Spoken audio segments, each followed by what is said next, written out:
harga motor di Thailand itu lebih mahal daripada di negaranya di US. Yang artinya, oke, nah mungkin kalian bertanya-tanya, Ustadz kok bisa beli di Thailand? Nah ini yang akan saya bahas. Mungkin saya belum pernah bahas di YouTube ya. Saya udah bahas beberapa kali di live di TikTok, tapi sekarang saya akan bahas berapa ini harganya, kemudian semuanya dan mengenai motor yang ada di Thailand. Seperti yang kalian tahu bahwa pada dasarnya moge di Indonesia itu memanglah sangat-sangat mahal ya. Kita tahu kalian pasti mungkin udah sering nonton kalau di channel-channel lain, di beberapa influencer yang udah pernah keluar negeri, kemudian mereka tinggal di sana, kemudian mereka beli motor, kemudian beberapa vlogger dan vlogger ketika ada launching motor baru, perbandingan antara di luar negeri dan di Indonesia, memang di Indonesia itu mahalnya luar biasa. Oke, langsung aja ya. Motor ini harganya ketika saya beli itu hanya 87 juta saja. Yes, 87 juta.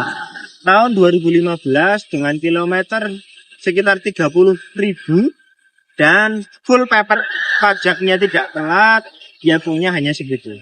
Kalau di Indonesia harga motor seperti ini di tahun yang sama, produksi yang sama, harganya mungkin akan pasti akan di atas 100 juta.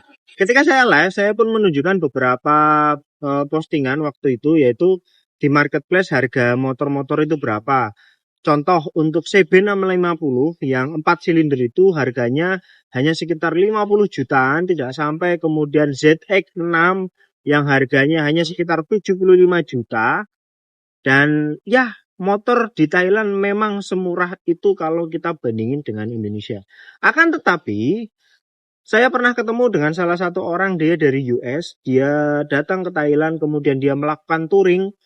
Saya ngobrol dengan dia membawa Ducati, Scramble, dia beli di sini, dan dia ngomong ke saya bahwa harga motor di Thailand itu lebih mahal daripada di negaranya di US. Yang artinya, ketika motor di Thailand aja sudah murah, kalian bisa bayangkan kalau di US itu semurah apa. Pada dasarnya saya ini bukan orang yang horny lagi dengan moge. Kenapa? Karena ketika di Indonesia saya udah ngerasani 1000 saja seperti apa rasanya, 600 saja seperti apa rasanya, ini seperti apa.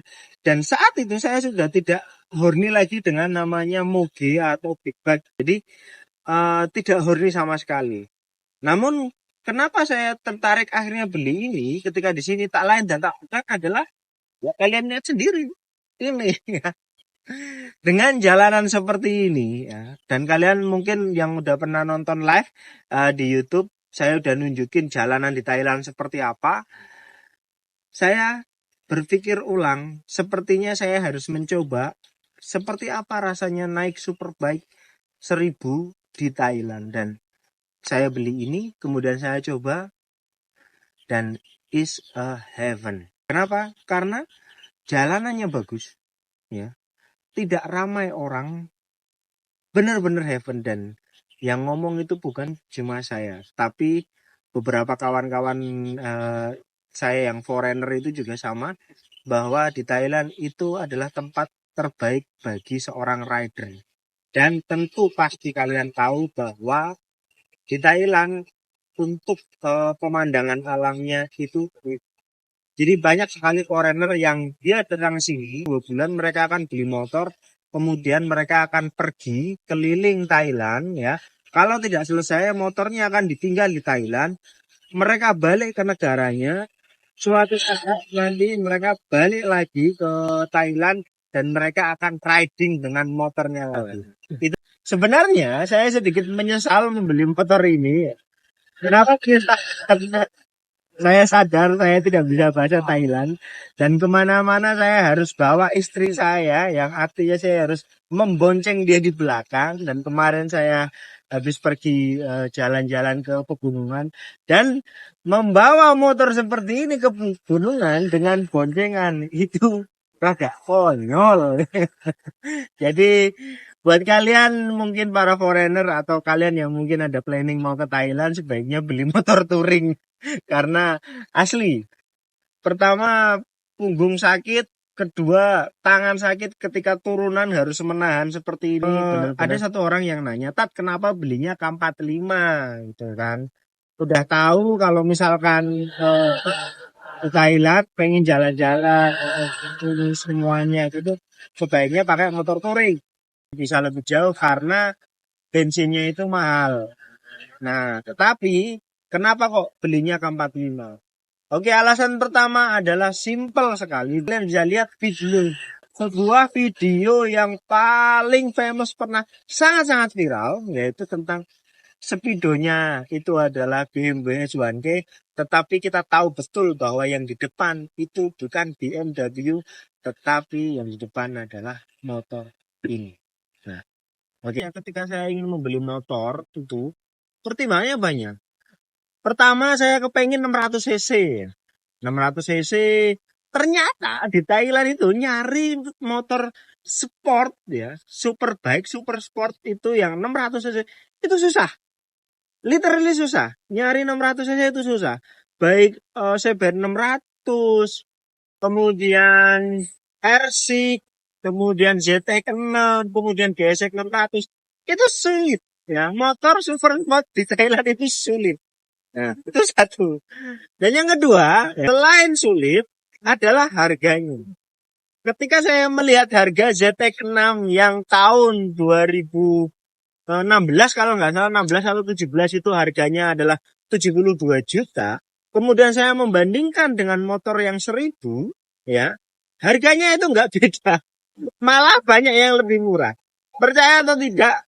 Yang saya incer pertama itu adalah GSX karena murah banget ya. GSX untuk GSX 1000 di sini harganya itu murah meriah, cita-cita tercapai. Itu hanya sekitar 60 sampai 70 juta. Tetapi karena orang Thailand itu tidak familiar dengan Suzuki, istri saya tidak ACC. Ya, dia tidak ACC. Ketika saya ngomong, saya kepengen yang ini. Ini dia tanya brandnya apa? Brandnya Suzuki. Apa itu Suzuki? Dia ngomong gitu. Dan memang setelah saya teliti-teliti, normally orang Thailand itu tidak familiar dengan brand Suzuki. Oke, motor udah clear ya. Nah, itu. Nah, saya akan review beberapa amaran yang saya pakai. Harganya berapa? Kan prinsip murah meriah cita-cita tercapai ya. Akhirnya saya memilih membeli beberapa barang yang saya pakai dengan harga yang sangat-sangat murah. Oke, yang pertama adalah sepatu saya. Ini adalah sepatu Alpine Star. Harganya itu sekitar 1.300. Yang artinya sepatu ini harganya hanya sekitar 700 ribuan. Nah, kemudian oke, ini adalah leather jacket. Leather jacket mereknya Help. Mereknya Help. Ini second hand ya. Second hand masih bagus banget ya. Masih bagus banget. Kenapa saya beli? Karena ini pernah jatuh. Nah, kalian lihat di sini. Ini ada luka. Ini pernah jatuh.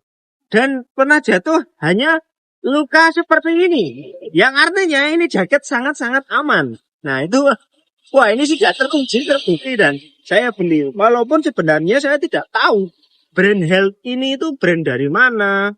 Ininya brand ini saya tidak kenal, tidak tahu ya. Di bagian sini label-labelnya memang labelnya bahasa Jerman ya. Tapi tidak ada keterangan made in Jerman karena pakai bahasa Jerman ya. Tidak ada. Oke? Itu seperti itu. Ya. Satu-satunya benda yang mahal di sini itu adalah helm saya. Nah, helm ini istri saya yang beli. Dia membelikan untuk saya karena dulu kita berencana nanti kalau kita pulang ke Thailand kita riding bareng-bareng dan kemudian dia membelikan helm ini. Ini helm yang mahal. Itu lebih mahal di Thailand daripada di Indonesia. Tanda kutip untuk normal ya. Kalau harga gorengan tetap mahal Indonesia.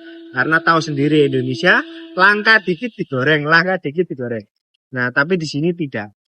Oke, untuk penutupan sebelum kita masuk ke sesi tanya seputar Thailand, kalian yang kepengen tanya seputar Thailand, silakan kalian komen dan kalian gunakan hashtag tanya seputar Thailand. Kita akan cek sound dulu.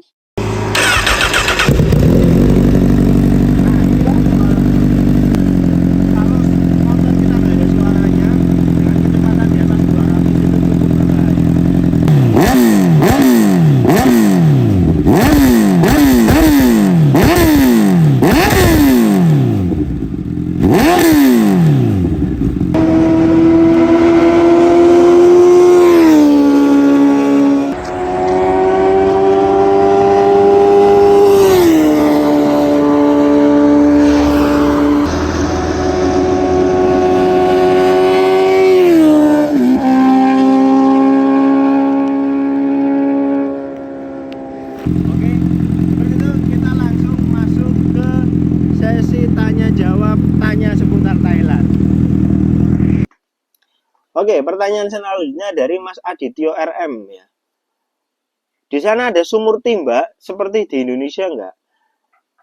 Ada, tapi sudah tidak dipakai lagi. Ya di sini sama, desa masih ada yang pakai sumur ditimba masih ada, tetapi sudah tidak ada lagi yang pakai. Tapi ada. Intinya saya pernah ke rumah dan di situ ada sumurnya.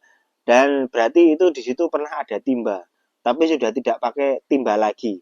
Yang kedua adalah tentang sepil kucing made in Thailand makanya. Oke, tadi udah tentang kucing ya. Kemudian kenapa kebanyakan buah kualitas baik disebut buah dari Bangkok? Nah, ini menarik ya. Ini yang perlu saya bahas, ini penting. Orang Indonesia itu gampang sekali dibodoh-bodohi dengan istilah Thailand. Dan ini enggak hanya dari sektor motor atau otomotif. Kita tahu bahwa di sektor otomotif banyak sekali barang KW itu yang dilabeli ori Thailand. Barang apa itu, misalkan barang itu sebenarnya KW, baik itu produksi dari lokal ataupun produksi dari China, itu tiba-tiba mereka melabelinya adalah ori Thailand. Itu seperti itu. Dan itu tidak hanya terjadi di dunia otomotif, tetapi juga terjadi di dunia buah-buahan. Contoh, kita tahu kates Bangkok ya, pepaya Bangkok, terus buah apa lagi, pokoknya yang sekitarnya buah yang konotasinya dilihat di Indonesia, buahnya itu gede-gede, itu akan tiba-tiba dilabeli menjadi dari Bangkok. Jadi banyak sekali buah-buahan yang tiba-tiba entah ini misalkan buahnya gede, mangga gede, apa gede, ini tiba-tiba dia akan dilabeli. Itu adalah kebiasaan dari orang Indonesia. Ini kita akan bahas untuk minggu depan. Pembahasan adalah betapa mudahnya orang Indonesia itu dibodoh-bodohi dengan label Thailand atau label dari mana-mana, label negara. Ini kita akan bahas di minggu depan.